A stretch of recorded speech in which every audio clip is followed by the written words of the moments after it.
ओम गम गणपते नमः। शिव महापुराण वायवी संहिता 8वां अध्याय।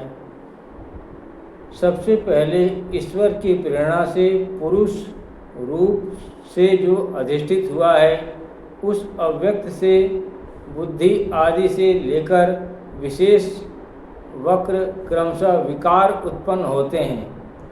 उसके बाद उन विकारों से सर्व कारण रूप रुद्र विष्णु ब्रह्मा से 3 देवता तथा सर्व व्यापिनी अभेद शक्ति अपरिमित ज्ञानादि अणिमादि आदि वैभवों के साथ पैदा हुए। उन 3 देवताओं का क्रमशः सर्जन पालन संहार ये 3 कार्य हुए। ये सभी रुद्र आदि ईश्वर युक्त हैं, ऐसा देखकर महेश्वर प्रसन्न हुए। एक कल्प समाप्त हो जाने के बाद दूसरे कल्प के आरंभ में फिर इन तीनों देवों का जो स्पर्श बुद्धि मोह युक्त थे, उन्हें सर्जन आदि काल आदि कार्य महेश्वर जी ने दिए। ये तीनों देवता एक दूसरे से पैदा होकर एक दूसरे को धारते हैं।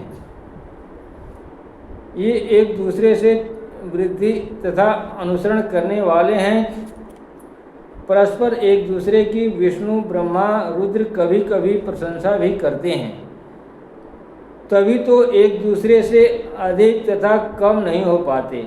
इन्हें एक दूसरे से किसी को भी अधिक जानने वाला मूर्ख पिशाच तथा राक्षस योनि पाता है।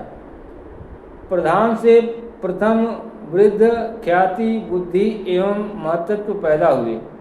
महत्त्व के क्षोभ से 3 प्रकार के अहंकार पैदा हुए। अहंकार से 5 महाभूत,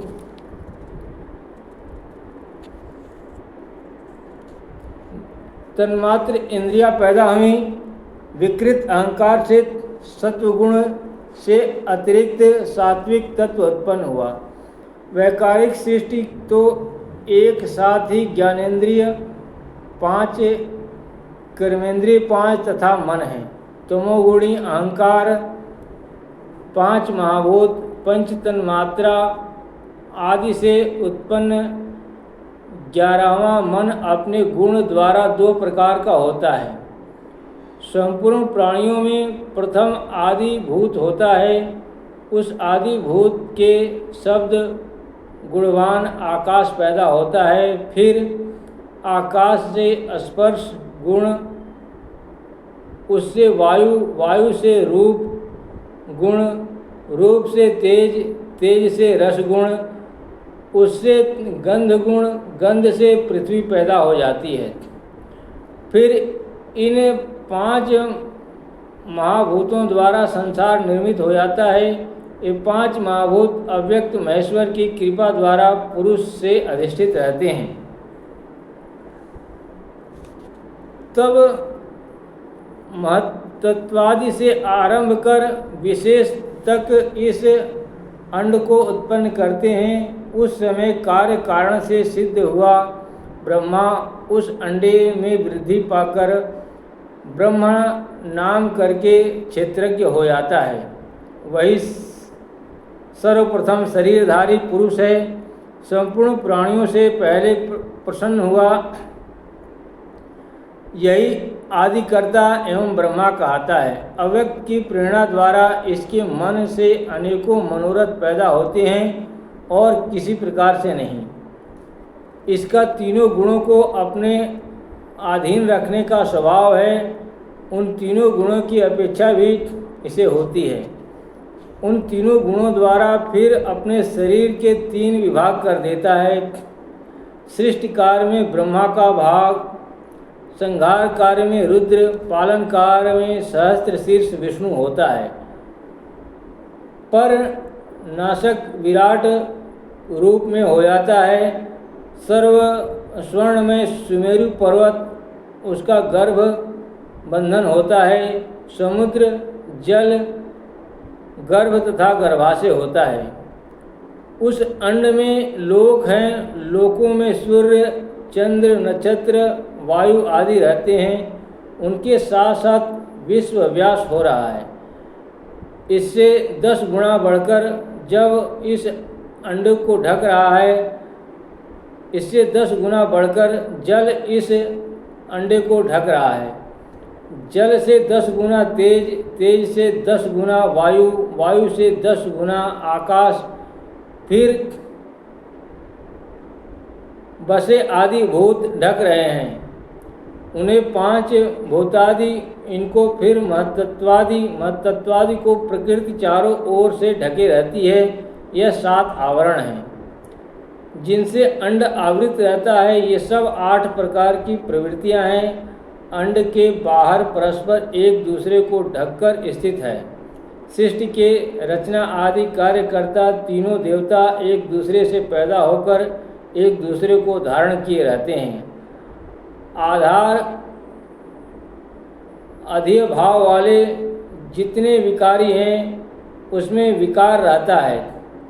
अपने अंगों को संकुचित तथा विस्तृत कर देने वाले कछुए की भांति यह अव्यक्त विकारों को रचते हैं, फिर अपने में छुपा लेते हैं।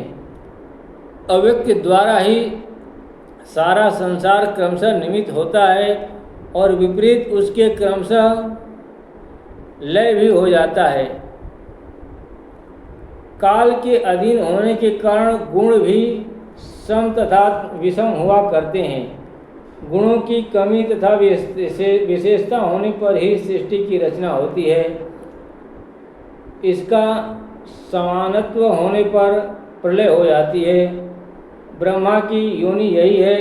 महाकठिन अंड ही ब्रह्मा का निश्चयात्मक क्षेत्र है, तभी तो ब्रह्मा क्षेत्रज्ञ है। प्रकृति सर्वगामिनी है। इस प्रकार के सहस्त्रांश कोटिशः अंड रहा करते हैं। उन अंडों में चतुर्मुख विष्णु तथा रुद्र इन देवों की प्रकृति रचती है। ये तीनों देवता शिव जी की समीपता पाकर स्थित रहते हैं। महेश्वर तो व्यक्त से भी परे हैं। व्यक्त से अव्यक्त, अव्यक्त से अंड, अंड से ब्रह्मा पैदा होते हैं। फिर यही ब्रह्मा संपूर्ण लोक रचता है। पहले प्रवृत्त होने वाली प्रधान सृष्टि तथा प्रलय काल में सबका प्रलय, ये दोनों कार्य तो केवल परमेश्वर की लीला मात्र है। संपूर्ण सृष्टि के अतुल कारण प्रवृत्ति से पैदा हुए ब्रह्मा आदि अंत मध्य रहित हैं। अंत पराक्रम श्वेत रक्त वर्ण वाले एवं पुरुष संयुक्त हैं। ओम नमः शिवाय।